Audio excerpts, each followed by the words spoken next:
علما میگن که قبر همیشه 4 پیام به انسانهایی که روی زمینن میده.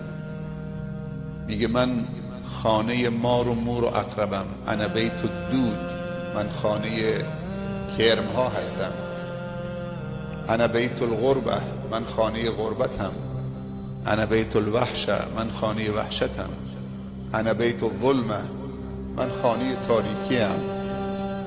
برای تاریکی من چه آماده کردید؟ چه چراغی؟ ما چیز تاریک رو وقتی میخوایم تشبیه بکنیم میگیم مثل گوره، مثل قبرستان تاریک، مثل گور. میگه برای تاریکی من چه آماده کردید؟ چه چراغی، چه مشعلی، چه روشنایی؟ برای غربت من چه آماده کردید؟ هر کسی تو قبر قرار گرفت غریب میشه، فراموش میشه، تنها میشه، کسی یادش نمیکنه. نزدیکترینمون هم فراموشش میکنیم. بعد از مدتی غریب تنها میخوابه. بارها شده سر قبرستان رفتیم، توجه به قبر پدر و مادرمون هم نکردیم.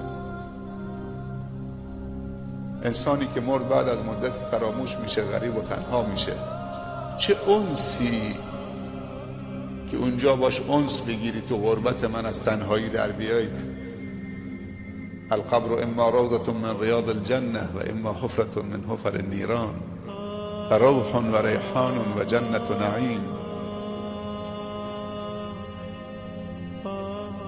اگر پرونده ما و شما با نیکی جمع بشه، خداوند پنجره‌ای در قبر شما باز میکنه، روح و ریحان بهشت، اون بوی معطر و خوش بهشتی به مشامتون میرسه. تا چشم کار میکنه خداوند قبر رو از دو پهلوی شما دور میکنه